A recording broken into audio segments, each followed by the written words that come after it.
All right, so let's get started here. So first we're going to talk about some of the different charcoal materials and charcoal-related materials we're going to be using. So the first thing I want you to do is get out a piece of vine charcoal. The vine charcoal looks like this. It looks like a burnt-up vine.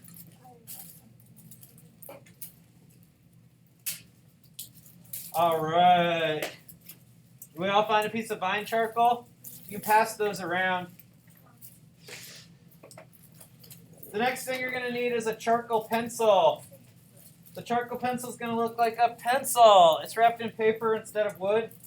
And this is because it makes it easier to get clean charcoal.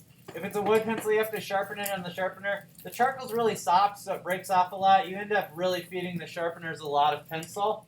So I like to use these paper wrapped ones. Now, if you continue working as an artist and you want to use the wood pencils, I would suggest you sharpen them with a razor blade or a sharp knife. However, that's not super practical in this classroom setting, so I tend to use these paper ones. Next thing is going to be a tortillon.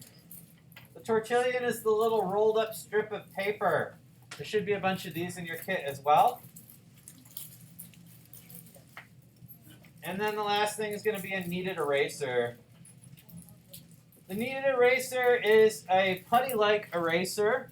You can knead the eraser to clean it. So if it gets dirty on the outside, you might try kneading it a little bit, see if it doesn't clean it up a little bit. You can also sculpt the eraser into different shapes for erasing different areas. So you can make like a little eraser finger if you need to erase something small.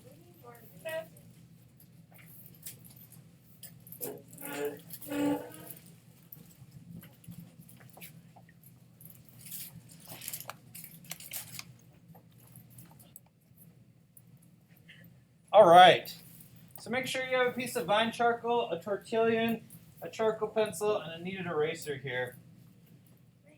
And we'll get started. So for number one, it's up here. Is that right? That's good. Okay, one. We're going to make marks with vine charcoal. So you're going to take your vine charcoal here. You can make some marks with it. Try different amounts of pressure. I would actually also recommend you experimenting with using the side a little bit.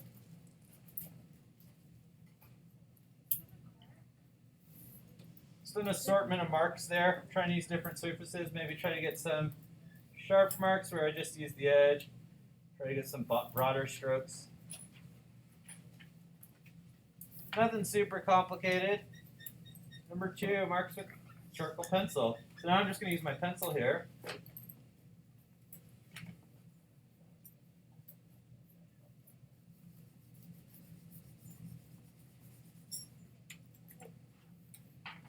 Again, just similar to the line quality thing, think about different ways of using the pencil. What happens if you press hard? What happens if you vary the pressure throughout the stroke? What happens if you use light pressure? What happens if you press and then lift as you make the stroke? Things like that. Just experiment a little bit. Number three is going to be two value scales. We want 5 tones. Let me use my pencil to lay in my scale. 1, whoops, that's 0. 1, 2, 3, 4, and 5 values there. So this will be my lightest value over here on the side. So that's just going to be blank paper. And then I'm going to try to do a really light value here. So what I'm actually going to do is to start, I'm just going to kind of cross hatch my charcoal on there. And then I'll go in with my tortillon and smudge that together. I might want to be careful about my tortillon. You can see there's some charcoal on this guy already. And that can definitely smudge. There's like a medium light. Might go in again. And this hatching technique is a good way to lay down kind of a medium amount of charcoal. If I don't want to go super dark, I can use a hatching or cross-hatching technique to lay down a little less charcoal. I could also use less pressure, but even if you're going to smooth it out, that hatching or cross-hatching technique is a good way to change the amount of pigment you're putting onto the paper. So I can even go over it again and build it up another layer. What I'm really looking for is that this here is a distinctly different value than this, and I think we're there. Now I'm going to go pretty dark. This is my medium dark value. And you'll notice maybe as you use the charcoal that some of the charcoal has like a different sort of tone to it. It might be like warmer or cooler. This one looks almost a little bit brown. But there will be a little bit of variability from piece to piece with the charcoal. So maybe be aware of that. And if you have a piece of vine that you don't like the color of, or maybe it's too hard for some reason, or maybe it's too soft, you can kind of go through your vines and they might have slightly different properties from each other. They're not all totally homogeneous. Let's see if I can get darker than that too. These ones where I'm going really dark, I might not smooth them out. I'm going to do these last two values and I'm going to see if there's enough difference. These are pretty similar. Let me see if this other piece of vine does anything different. That's about the same. So I might blend this one a little bit just to reduce it slightly. And that's a little better. So this last one I'm not going to blend to keep it as dark as possible. All right. So there we go.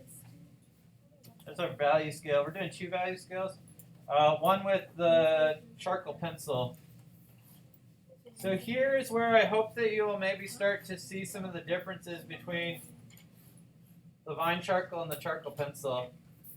1, 2, 3, 4, and 5. So this is going to be my darkest square again.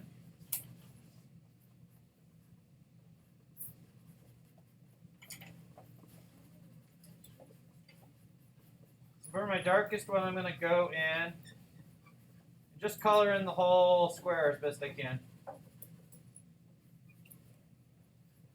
So you'll notice the difference in value between my charcoal pencil here and my vine charcoal. I don't know if you can see it on the screen. You can see it a little bit. You can probably see it a lot better on your paper. The charcoal pencil tends to be a lot darker. All right. So we usually use this for adding details and deep shadows at the end. Most of you are going to see this and be like, that's a pencil. I'm familiar with that tool. I'm comfortable with using it. I'm going to use that tool instead of the vine. Don't do that. That's a mistake. This is for a specific thing. If you're not using it for that specific thing, you're going to have a bad time.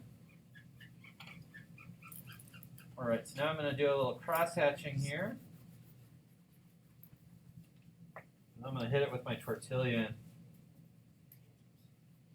So the second thing here that you can maybe see is that the vine charcoal the charcoal pencil does not blend as well as the vine charcoal does. So it's a little harder to move around on the page, and it's a little harder to erase. So that's another thing you want to keep in mind when you're using it. You don't really want to use your charcoal pencil until the end of your drawing when you're fairly confident of your placement. So we'd like not to use it too early because it's harder to erase and make corrections.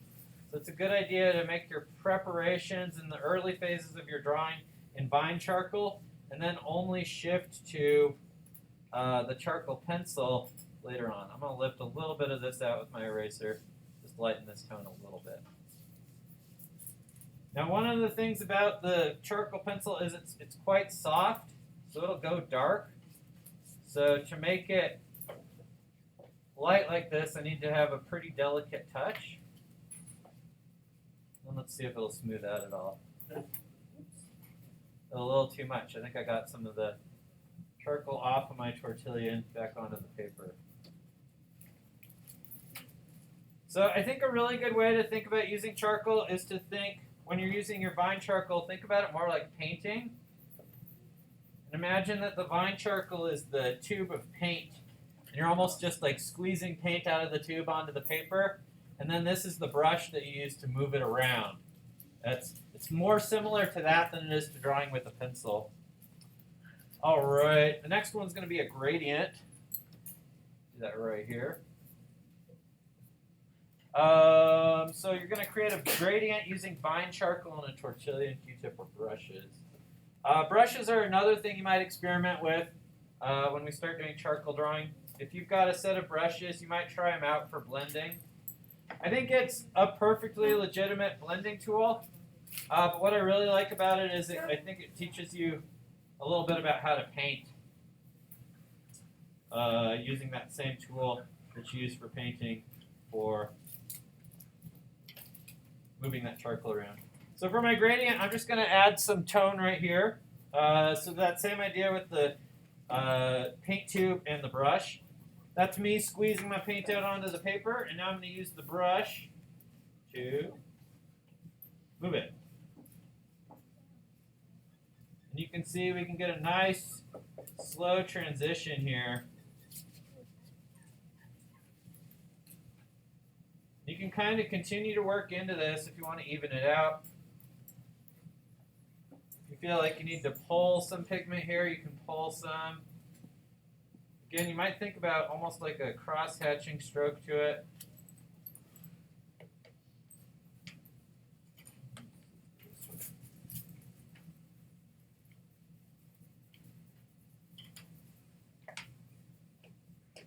So again, for that gradient, I think a lot of people kind of miss this idea on the graphite packet. The gradient is a subtle transition, so it should transition slowly from dark to light without having these definite breaks in value.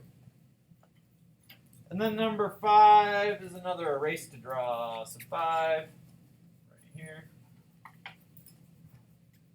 I would just take the Vine charcoal. I wouldn't use the pencil because it's going to be, again, hard to erase. Take the Vine charcoal, lay in a block of tone. A nice little square patch here. Then you can come in with your kneaded eraser. Start pulling value out of that. You can see the Vine charcoal comes off super easy.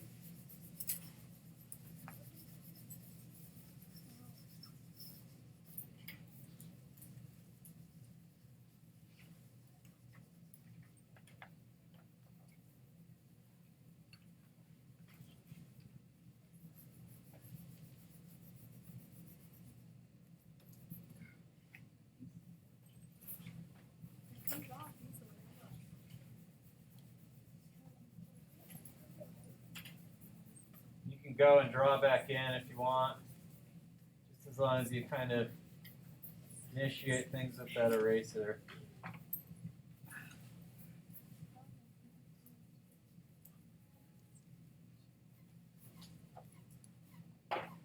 Oops.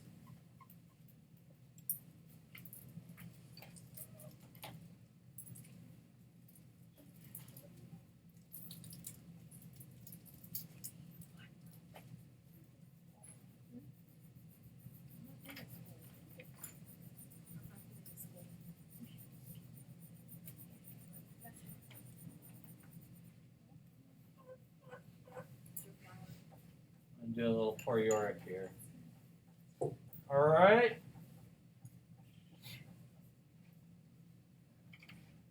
All right, simple as that. So that's what you need to do to complete these charcoal notes. After you're done with these, since these are going to live in your sketchbook, you want to fix them a little bit. So you can use some hairspray. I've got hairspray up here. Looks like this. I like to use the hairspray because it's a little less toxic than the fixative, I believe. But you just need a light coat to cover it. And that'll not totally prevent, but that'll minimize the amount of smearing that's going to happen with your charcoal there. So let that dry for a couple minutes. You don't want to soak it, just kind of get everything packed down. And you are pretty much done.